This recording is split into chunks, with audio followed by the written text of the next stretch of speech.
Hello दोस्तों, good evening. You are welcome my YouTube channel Aasu math classes.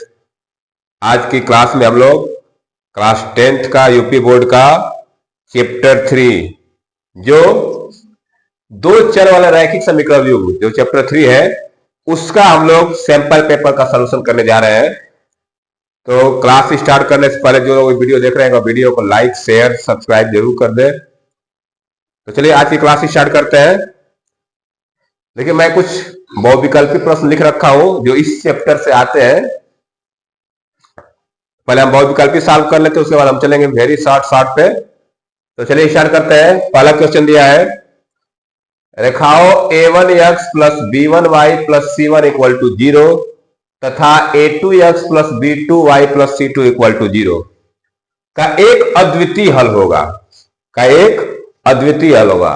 अब हम लोग तीन कंडीशन पढ़े हो गए। ये तीनों कंडीशन आप लोग ध्यान से याद कर लीजिए। मैं यहां लिख देता हूं। अद्वितीय हल के लिए कंडीशन क्या होता है?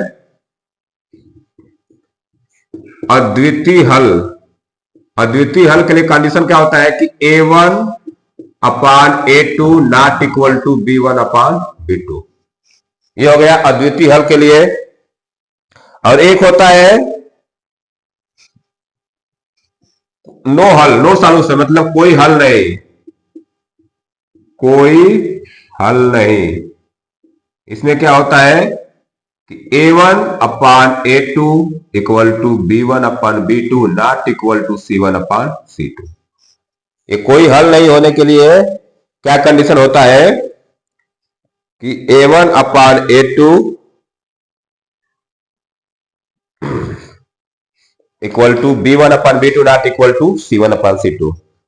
यह द्वितीय हल के लिए a1 upon a2 not equal to b1 upon b2।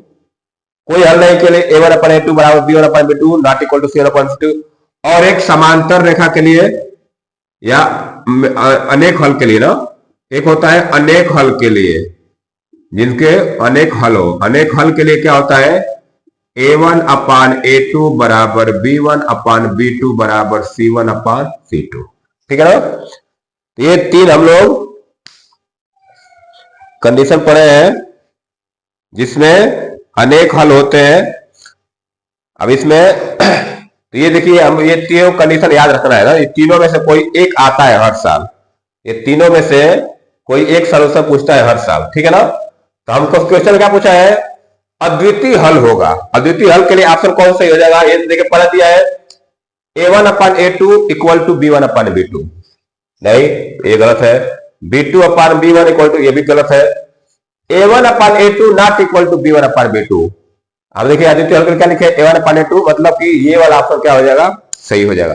तो हमारा ऑप्शन कौन सही हो जाएगा? ऑप्शन सी सही हो जाएगा। a1 अपान a2 अद्वितीय हल यूनिक सोल्यूशन के लिए। तो अद्वितीय हल का आंसर क्या हो जाएगा?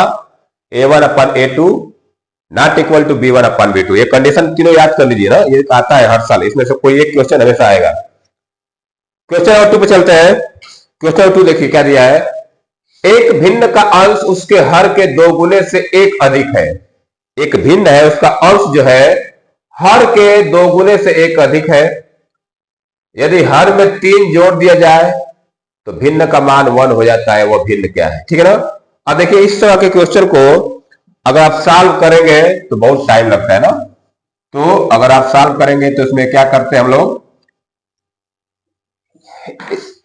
न्यूमरेटर अंश को x मानते हैं और भिन्न हर को y मानते हैं, फिर कंडीशन बनाते हैं, दो इक्वेशन बनाते हैं, सॉल्व करते हैं। इस तरह बहुत लंबा समय लग जाएगा। लेकिन जब एमसीक्यू टाइप में एक क्वेश्चन आ जाए तो हम लोग ऑप्शन से चेक कर लेते हैं। क्या कैसे करेंगे? ऑप्शन से। देखिए पहला कंडीशन क्या दिया है? एक भिन्न का अंश उसके हर के दो गुने से एक अधिक है। जो अंश है हर के दो गुने से एक अधिक है। ठीक है ना? अब देखिए इसमें कौन किसका, जो 4 ऑप्शन दिया है इसमें देखिए किसका अंश हर के दो गुने से एक अधिक है। देखिए यहां पे दिया 5 और 2, 5 अंश है, हर क्या है? 2 है। तो हर का दो गुना 2 का 2 टाइम्स कितना होगा? 4 और 1 5। देखिए ये पहला कंडीशन मिल रहा है हमको। पहले में क्या मिल रहा है कि जो हर है इसका दो गुना अंश जो है इसके दो गुने से एक अधिक है। तो सही में बात से सही हो रहा है। आप देखिए अंश हर के दो गुने से, अब देखिए हर 5 है, 5 का दो गुना 10 आएगा और 10 से 1 करे तो 11, तो ये मतलब ये तो नहीं होगा, सीधा ये तो गलत हो गया। 9/2 देखिए यहाँ पे जो हर है 2 है, तो 2 का दोगुना करेंगे तो आएगा 4, और ये 9 है, अब बोले 1 अधिक होना चाहिए, मतलब ये भी नहीं होगा। ये देखिए 7/2, यहां भी हर का दोगुना करेंगे तो आएगा 4, 4 + 1 5, ये 5 होना चाहिए, लेकिन यहाँ पे गलत है। तो हमारा यहाँ पे कौन सा ऑप्शन सही हो रहा है? 5/2। अब दूसरा कंडीशन से भी चेक कर सकते हैं, कह रहे कि यदि हर में 3 जोड़ दिया जाए तो भिन्न का मान 1 हो जाता है। देखिए जैसे भिन्न क्या हमारा 5/2 है, कह रहा है कि इसके हर में 3 जोड़ दो, ये हर है इसमें 3 जोड़ दीजिए तो आ जाएगा 5/5। अब 5/5 की वैल्यू क्या होती है? 1। इसका मतलब क्या हो रहा है? ये वाला इस वाले ऑप्शन में हमको दोनों कंडीशन सेटिस्फाई हो रहे हैं, तो हमारा ऑप्शन कौन सही हो जाएगा? ऑप्शन ए सही हो जाएगा, ऑप्शन ए सही हो जाएगा। तो इस तरह से हम लोग बिना इक्वेशन बनाए ही ऑप्शन से इस तरह के क्वेश्चन को सॉल्व कर लेंगे ना, क्योंकि इसमें इसको सॉल्व करने में ज्यादा टाइम नहीं लगा रहा है, 1-1 मिनट का क्वेश्चन होता है, तो इसको जितना जल्दी कर लेंगे उतना अच्छा आपको आसान है। आप सॉल्व करने बैठेंगे तो आप कम से कम 4 से 5 मिनट लग जाएगा आपको ना, इक्वेशन बनाना, फिर सॉल्व करना, फिर आंसर निकालना, फिर भिन्न बनाना। आगे चलते हैं क्वेश्चन नंबर 3। देखिए 3 में क्या दिया है? यदि शांत जल में नाव की चाल 8 किलोमीटर प्रति घंटा है तथा धारा की चाल 3 किलोमीटर प्रति घंटा है, तो धारा के विपरीत नाव की चाल। अब देखिए धारा का क्वेश्चन बहुत इंपॉर्टेंट होता है। आप समझिएगा, जैसे मान लीजिए कोई नदी है, नदी में धारा चल रहा है, ठीक है ना, तो अब कोई नाव चला रहा है, तो अगर धारा की दिशा में नाव चलेगी, धारा की दिशा मान कोई नाव है उसका स्पीड दिया 10 किलोमीटर, ठीक है ना, धारा के अनुकूल दिशा में जिधर धारा चल रहा है उधर नाव भी चलेगी, या शांत जल में दिया है 10 किलोमीटर प्रति घंटा की स्पीड नाव की, और धारा का स्पीड दे दिया कि 2 किलोमीटर प्रति घंटा। भाई धारा चलता है तो उसका भी कुछ स्पीड होगा ही। अब देखिए इस केस में क्या होता है कि जब नाव धारा के दिशा में चलेगी तो अपना स्पीड तो चलेगी और धारा का स्पीड भी उसमें ऐड हो जाएगा, उतने स्पीड से चलेगी वो, क्योंकि धारा भी उसी दिशा में चल रहा है, नाव भी उसी दिशा में चल रही है। तो जो नाव की स्पीड होगी उसकी तो अपनी स्पीड होगी, और दो जो स्पीड धारा की होगी वो भी उसमें ऐड हो जाएगी, तो नाव की स्पीड क्या हो जाएगी? बढ़ जाएगी। जैसे मान लो नाव का 10 किलोमीटर प्रति घंटा स्पीड है और धारा की 2 किलोमीटर, तो धारा की दिशा में जब नाव चलेगी तो नाव की स्पीड 12 किलोमीटर प्रति घंटा हो जाएगी, क्योंकि दो धारा का स्पीड क्या होता है? ऐड हो जाता है। तो ये तो हो गया धारा के अनुकूल दिशा में चलने पे ना, धारा के साथ चलेंगे तो इस नाव की स्पीड बढ़ जाएगी, और धारा के विपरीत चलेगी। अब देखिए मान लो धारा चल रहा है इधर, नाव चल रही इधर, मान लो नाव का स्पीड है 10 किलोमीटर प्रति घंटा और धारा की स्पीड 2 किलोमीटर, तो ये क्या करेगी? जो धारा है नाव की स्पीड को रोकेगी, कम करेगी ना। तो कैसे करेगी कम? जितना धारा का स्पीड है उतना घंटा इसमें से कम कर, उतना स्पीड कम करेगी। तो ये 10 है, ये 2, तो 10 - 2 कितना हो जाएगा? 8 किलोमीटर प्रति घंटा। तो धारा का विपरीत करने के लिए क्या करेंगे? नाव की चाल में से धारा की चाल को घटा देते हैं, और धारा के अनुकूल चलेगी तो नाव की चाल में धारा की चाल को जोड़ देते हैं। तो अब चलिए इसी क्वेश्चन समझते हैं। कर रहे यदि शांत जल में नाव की चाल 8 किलोमीटर प्रति घंटा, शांत जल में है, तथा धारा की चाल 3 किलोमीटर प्रति घंटा है, तब धारा के विपरीत नाव की चाल क्या होगी? धारा के विपरीत चलना है, तो धारा के विपरीत चलेगी तो इसमें से इस धारा की चाल को माइनस करना पड़ेगा, तो 8 - 3 कितना हो जाएगा? 5 किलोमीटर पर आवर। अब देखिए कई ऑप्शन दिया है 5 किलोमीटर पर आवर, देखिए यहाँ पे दिया है ये 5 मीटर पर सेकेंड है, इसको नहीं लगे क्योंकि देखिए मीटर पर सेकेंड में दिया है, और यहाँ पे क्या दिया है? किलोमीटर पर आवर, तो मीटर पर सेकेंड हो ही नहीं सकता। तो हमारा ऑप्शन कौन सही हो जाएगा? डी वाला। इस तरह से हम लोग चेक करेंगे इसको, तो ऑप्शन डी इज राइट। अब आते हैं क्वेश्चन नंबर 4 देखते हैं। क्वेश्चन नंबर 4 देखिए क्या किया है? यदि x + 3y = 6 हो तब x और y का मान बताइए। देखिए एक ही इक्वेशन दिया है और ये ऑप्शन दिया है। अब इसमें से हम लोग ऑप्शन देखिए, ये x की वैल्यू है y की, ये x की y की, पहला वाला x दूसरा y की। अब हम इसको ऑप्शन से सॉल्व करेंगे, कहने मतलब क्या? ये इस जो ऑप्शन दिया है 0 6, ये x की y, यही वैल्यू याद रख के देखें किसमें सेटिस्फाई हो रहा है। देखिए अगर मैं ये 0 रखूंगा यहाँ पे, 0 प्लस y का जगह सीधे 0 + 18 हो जाएगा, 0 + 18 हो जाएगा, 3 × 18, तो 0 + 18 कितना होता है? 18। 6 बराबर 6 आएगा नहीं, तो ये वाला ऑप्शन गलत हो जाएगा। इसको रख के देखते हैं। जब इसको रखेंगे एक्स की जगह तो रखेंगे 3, तो ये आएगा 3, इसको रखेंगे 1, तो 3 1 जा 3, तो 3 + 3 कितना आएगा 6, मतलब यहां से तो 6 आ रहा है, ठीक है ना। इस वाला ऑप्शन 6 आ रहा है। इससे ट्राई करते हैं। इसको रखिए एक्स की जगह, तो ये रखेंगे एक्स बराबर 1 और 3 3 जा 9, तो 1 और 9 मिलकर 10 होगा, 6 बराबर नहीं होगा, तो ये भी ऑप्शन गलत हो जाएगा। यहां से रखेंगे तो एक्स की जगह 4 रखेंगे 4, वाई की जगह 2 रखेंगे तो 4 + 6 10, मतलब ये भी 10 आ रहा है, 6 बराबर नहीं आ रहा है। तो हमारा कौन सा ऑप्शन में 6 आ रहा था, ये वाला बी वाला में, तो ऑप्शन कौन सा राइट हो जाएगा हमारा, बी सही हो जाएगा। इसको हम लोग ऑप्शन से ही चेक कर लेंगे क्यों इसका वैल्यू रखने पर पूरा बराबर सेटिस्फाई हो रहा है दोनों साइड। अब आगे चलते हैं क्वेश्चन नंबर 5। दो संपूरक कोणों में बड़ा कोण छोटे कोण से 18 अधिक है। करेक्ट, दो संपूरक कोण है,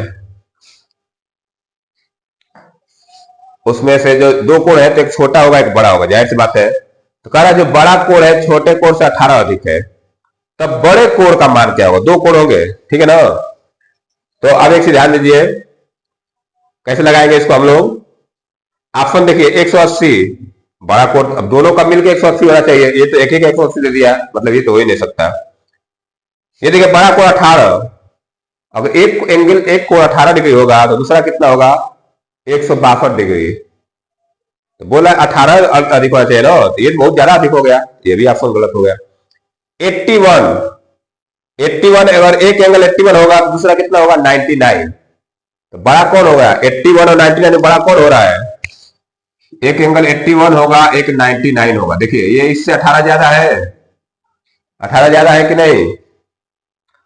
तो अगर पूछा है कि बड़ा कोण क्या होगा, तो ये दोनों देखिए ये दोनों एंगल हो गए, यही दोनों एंगल होगा आंसर में हमारा।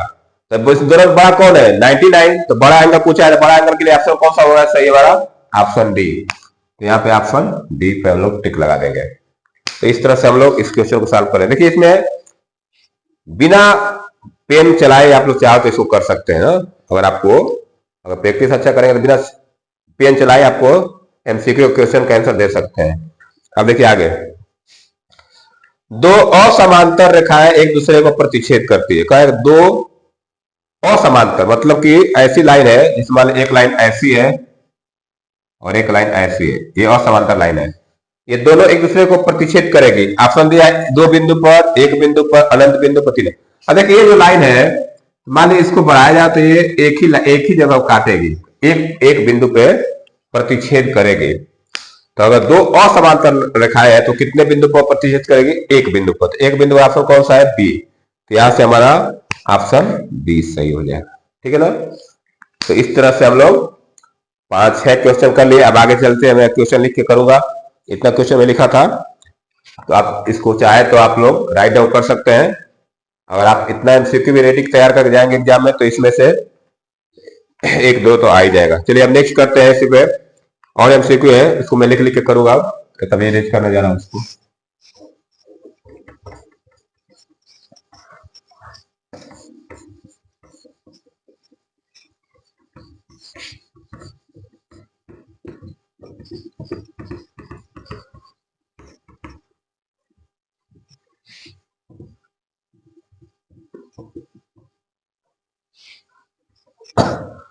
नेक्स्ट क्वेश्चन है 7।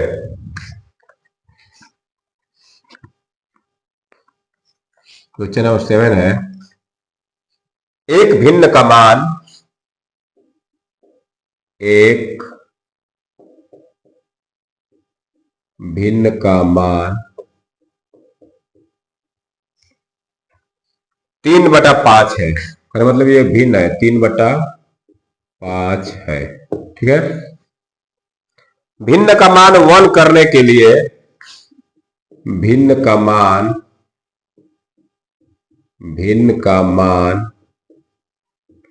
1 करने के लिए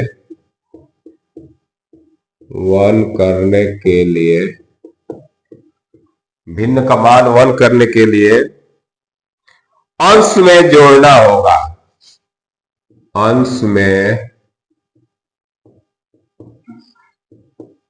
जोड़ना होगा, ठीक है। ऑप्शन दिया है 2 3 4, ऑप्शन ए दिया है 2, ऑप्शन बी दिया है 3, ऑप्शन सी दिया है 4 और ऑप्शन डी दिया है इनमें से कोई नहीं। इनमें से कोई नहीं, ठीक है ना। चलिए इस क्वेश्चन को हम लोग सॉल्व करते चलेंगे। करा कि एक भिन्न का मान 3/5 है, एक भिन्न है, अब भिन्न का मान 1 करने। देखिए भिन्न जैसे दिया है कि भिन्न दिया है 3/5। अब करें कि इसके अंश में क्या जोड़े कि इस पूरा का मान 1 हो जाए। अब अंश में 1 करने के लिए क्या करें, इसमें क्या जोड़ दें कि पूरा 1 आ जाए। तो देखिए 3 है, अगर इसको 5 बना दिया जाए तो 5/5 बन जाएगा। तो 5/5 बनेगा तो वैल्यू क्या आ जाएगी 1। तो इसमें क्या जोड़ना पड़ेगा हम लोग, तो 2 जोड़ना पड़ेगा, तभी ना 5 होगा। तो 5/5 बन के 1 हो जाएगा। तो इस तरह से हमारा ऑप्शन कौन सही हो जाएगा, 2। तो 2 जोड़ देंगे इसमें तो इसकी वैल्यू क्या हो जाएगी 1। पहला ऑप्शन क्या हो जाएगा, सही हो जाएगा। ठीक है, अब नेक्स्ट करते हैं क्वेश्चन नंबर 8। क्वेश्चन नंबर 8, यदि 3x + 2py, यदि 3x + 2py बराबर 2 और 2x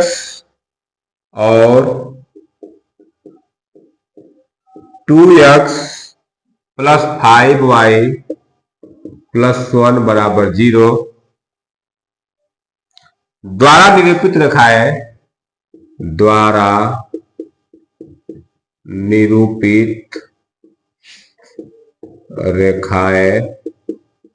द्वारा निरूपित रेखाएं परस्पर समांतर है तो, परस्पर समांतर है तो P का मान है, ठीक है ना। ऑप्शन दिया है, ऑप्शन ए दिया है -4/5, ऑप्शन बी दिया है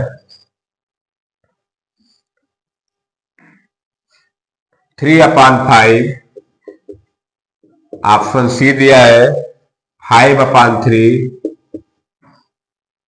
और ऑप्शन डी दिया है 15/4। ठीक है ना। अभी देखिए क्वेश्चन आया है आपका 2024 में आया हुआ क्वेश्चन है। ये क्वेश्चन आया था 2024 में क्वेश्चन आया हुआ है। ठीक है ना। अब देखिए इसको पहले समझते हैं कैसे सॉल्व किया जाएगा ना। क्वेश्चन है यदि 3x + 2py = 2 और ये दो इक्वेशन दिया है, इनके द्वारा जो रेखाएं बनेगी वो परस्पर समांतर है। समांतर मतलब पैरेलल लाइंस। तो अब इसके लिए देखिए इक्वेशन को मैं थोड़ा प्रॉपर वे में लिख लेता हूं। देखिए मान ये इक्वेशन दिया है 3x + 2py बराबर 2, इसको लिख लेता हूं तो 2x + 5y। देखिए बराबर का इसको मैं उधर लेके जाता हूं तो -1 हो जाएगा। ये दोनों इक्वेशन हो गया ना। समांतर होने का प्रतिबंध क्या होता है, समांतर के लिए प्रतिबंध क्या होता है।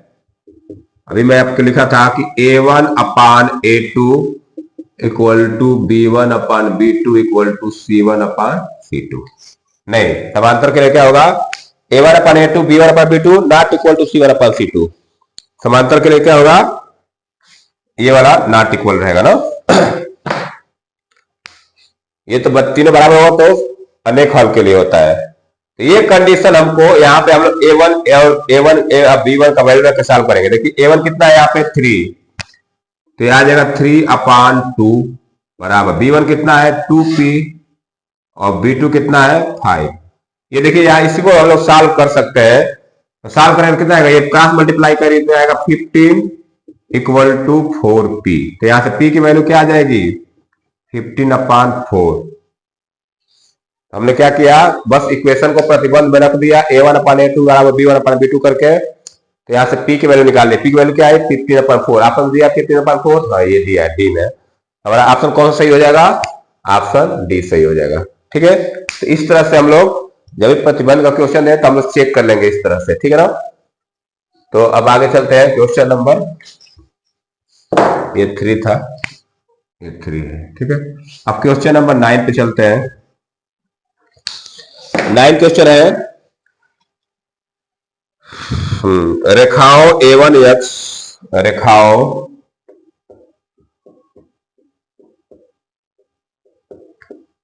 A1X प्लस B1Y बराबर C1 प्लस C1 है, प्लस C1 इक्वल टू 0, और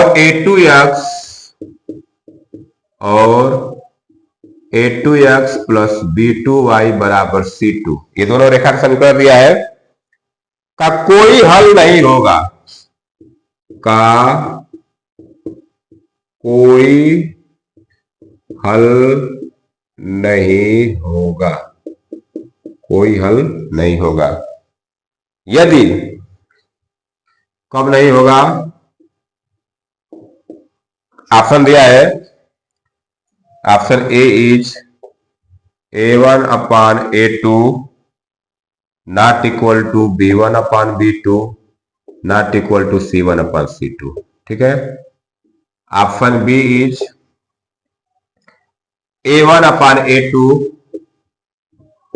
बराबर B1 upon B2 not equal to C1 upon C2। Option C दिया है A1 अपान A2 बराबर C1 अपान C2, और ऑप्शन डी दिया है, तीनों बराबर दिया है, A1 अपान A2 बराबर B1 अपान B2 बराबर C1 अपान C2। देखिए इसमें बोला है कि कोई हल नहीं होगा, कोई हल नहीं होगा मतलब कि जो प्रतिबंध है समांतर रेखा काटती नहीं है, जब काटेंगे नहीं तो कोई हल ही नहीं निकलेगा। तो जो समांतर का प्रतिबंध होता है वही कोई हल नहीं होगा, प्रतिबंध बनेगा। देखिए पढ़ दिया है तीनों, ये देखिए किसी में होता है, तीनों प्रतिबंध याद करने पड़ेगा ना। तो समांतर का कौन सा प्रतिबंध होता है, A1 अपान A2 बराबर B1 upon B2 not equal to C1 upon C2। ये कोई प्रतिबंध, तीनों का प्रतिबंध नॉट इक्वल होता नहीं है, ये कोई रिलेशन है ही नहीं, और ये तो अनेक हल के लिए है ना, ये मेनी सोल्यूशन के लिए है, अनेक हल के लिए। तो बचा ये, तो इसमें पहला लाइन का जो समांतर रेखा का समीकरण एक कंडीशन होता है, वही चीज कोई हल नहीं होगा ना। तो ऑप्शन बी कौन सा हो जाएगा हमारा इसमें से, ऑप्शन बी सही हो जाएगा। अब नेक्स्ट चलते हैं क्वेश्चन नंबर 10 पे। देखिए सब याद रखना पड़ेगा, याद करेंगे तो फटाफट कर लेंगे आप लोग, तो तीनों कंडीशन याद कर लीजिएगा। क्वेश्चन नंबर नेक्स्ट है, रेखाओं x माइनस 2 इक्वल टू 0, रेखाओं x माइनस 2 इक्वल टू 0 और y प्लस 6 इक्वल टू 0 और y प्लस 6 इक्वल टू 0 का प्रतिच्छेद बिंदु है, का प्रतिच्छेद बिंदु है, ठीक है। ऑप्शन दिया है ए, ऑप्शन ए दिया है -2,6, ऑप्शन बी 2,0 और ऑप्शन सी 0,-6, 0,-6 और ऑप्शन डी दिया है 2,-6। क्वेश्चन समझते हैं पहले। क्वेश्चन कह रहा है कि रेखाओं x माइनस 2 इक्वल टू 0 और y प्लस 6 इक्वल टू 0 का प्रतिच्छेद बिंदु है। प्रतिच्छेद बिंदु होता क्या है, जो इस दो इक्वेशन बन रहे हैं ना, इनको सॉल्व करने पे x और y का जो वैल्यू होता है वही प्रतिच्छेद बिंदु होता है। तो देखिए ये बहुत आसान है, इसको जब सॉल्व करेंगे, देखिए यहां से जो सॉल्व करें तो x की वैल्यू आएगी, यहाँ इसको सॉल्व करें तो y की वैल्यू आएगी, वही देख लेना है किसमें आ रहा है। देखिए जब मैं इसको सॉल्व करूंगा x माइनस 2 इक्वल टू 0, तो यहाँ से x की वैल्यू क्या आ जाएगी 2, x की वैल्यू क्या आ जाएगी 2। इसको जब सॉल्व करेंगे y प्लस 6 इक्वल टू 0, तो y बराबर क्या आ जाएगा -6। देखिए 2,-6 कह दिया है, ये -2 दे दिया है, नहीं गलत है। 2,0 ये भी नहीं होगा, 0, से भी। देखिए x की वैल्यू 2 और y की वैल्यू -6, मतलब इस डी वाला ऑप्शन में हमारा जो ये सॉल्व करने पाया वही आया है ना। तो इसका मतलब क्या हुआ कि ऑप्शन डी क्या हो जाएगा, सही हो जाएगा। तो ये दोनों समीकरण प्रतिच्छेद बिंदु क्या हो जाएगा 2, -6। इस तरह से हम लोग ऑप्शन डी पे टिक कर देंगे, ऑप्शन डी इसमें राइट हो जाएगा। नेक्स्ट करते हैं क्वेश्चन नंबर 11। रैखिक समीकरण युग्म, रैखिक समीकरण युग्म 3x + 5y = 3, 3x + 5y = 3, 6x + ky = 8 का कोई हल नहीं है, कोई हल नहीं है यदि, कोई हल नहीं है यदि ऑप्शन दिया है k = 5, a = में क्या दिया है k = 5, ऑप्शन बी दिया है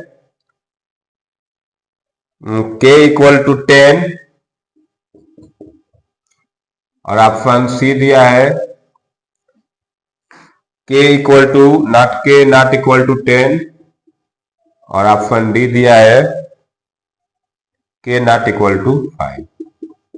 ठीक है ना। अब देखिए इसमें क्या कर रहा है कि रैखिक समीकरण युग्म इतना इतना का कोई हल नहीं, कोई हल नहीं मतलब पैरेलल लाइंस वाली कंडीशन होगी। तो अभी हम लोग पैरेलल लाइंस कंडीशन लिखे थे ना, ये वाला कंडीशन, तो हम इसी पे इसको रख के चेक करेंगे। देखिए जैसे दोनों इक्वेशन दिया है 3x + 5y = 3 और 6x + ky = 8, ये हमारा इक्वेशन दिया है। कोई हल नहीं का सॉल्यूशन कौन सा ऑप्शन होगा, ये वाला है ना। तो इसी से हम लोग चेक करेंगे।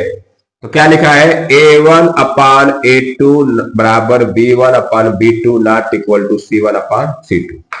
हमको k की वैल्यू निकालनी है, तो k हमारा यही से मिल जाएगा ना। तो हम यहाँ पे a1 कितना हो गया, a1 3/6 = 5/k। यहां से सॉल्व कर लीजिए, यहां से क्रॉस मल्टीप्लाई कर आएगा 3k = 30, तो k की वैल्यू क्या आ जाएगी यहाँ से 10। अब देखिए k की वैल्यू 10 कह दिया ऑप्शन में, हाँ तो याद है बी में, तो बी वाला ऑप्शन क्या हो जाएगा हमारा सही हो जाएगा। इस तरह से हमला एक के की वैल्यू क्या आ गई 10, के की वैल्यू यहाँ पर 10 रहेगा तो इसका कोई सोल्यूशन नहीं मिलेगा, कोई हल नहीं मिलेगा। ठीक है, आप इसको चाहो तो राइट डाउन कर सकते हैं वीडियो पूछ करके। अब हम चलते हैं इसके नेक्स्ट क्वेश्चन पे। अब मैं इसको इरेज कर रहा हूं।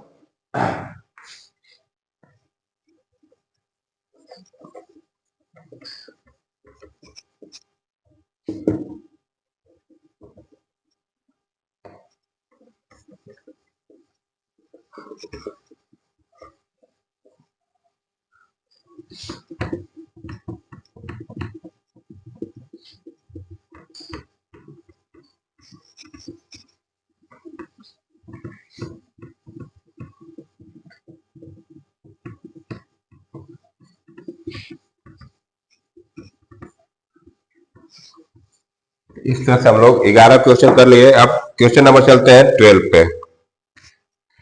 क्वेश्चन नंबर 12 देखते हैं क्या दिया है। यदि a/3 यदि a/3 -b/4 = 1 में a = 6 है, में a = 6 है, तो b बराबर होगा, तो b बराबर होगा, b बराबर होगा। ठीक है ना। ऑप्शन दिया है 4 3 2 1, ऑप्शन ए दिया है 4, ऑप्शन बी दिया है 3, ऑप्शन सी दिया है 2 और ऑप्शन डी दिया है 1।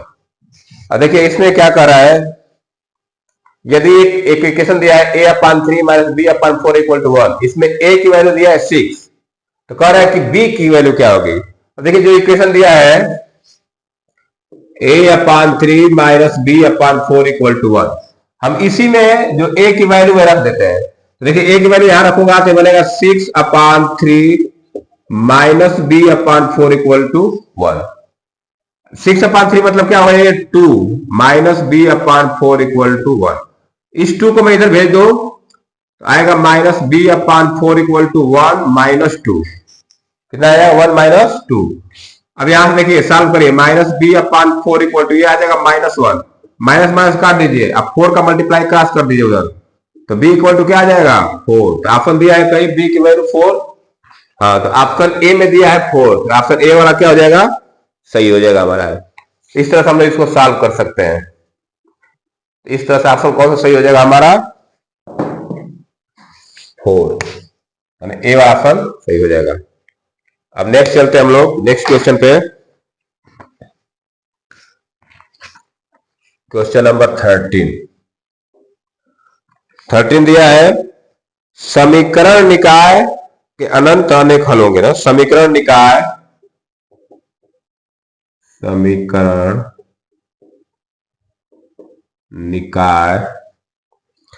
kx plus 3y equal to -3 फिर comma 12x plus ky equal to -k के अनंत अनेक हल होंगे। के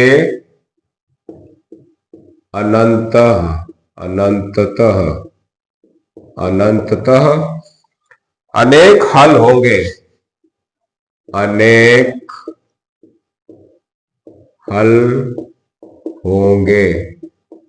यदि k का मान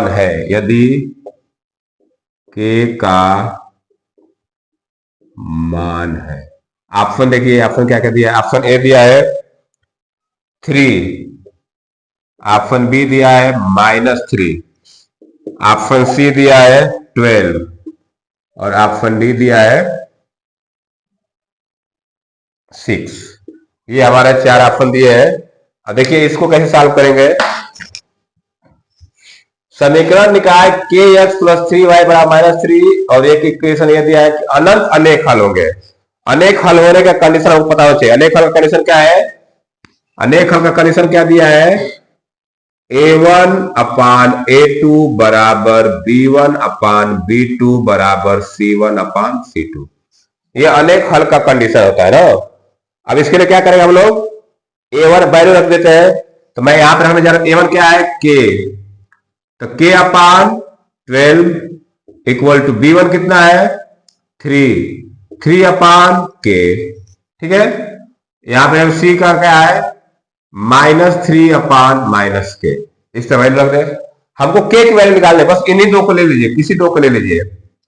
यहां से हम इनको लेंगे तो बनेगा k स्क्वायर इक्वल टू 36, तो यहां से k की वैल्यू क्या आ जाएगी 6। अगर किसी दो को लेकर सॉल्व कर लेंगे, या तो इन दोनों को लेकर कर लीजिए, या तो इन दोनों को लेकर कर लीजिए, या इसको लेकर कर लीजिए, किसी को लेकर करेंगे तो हमारा आंसर क्या आ जाएगा k इक्वल टू 6, ठीक है ना। इन दोनों को लेकर किए तो हम लोग कितना आ गया k इक्वल टू 6। हमारा ऑप्शन कौन सही हो जाएगा इसमें, ऑप्शन बी क्या हो जाएगा, अनंत अनेक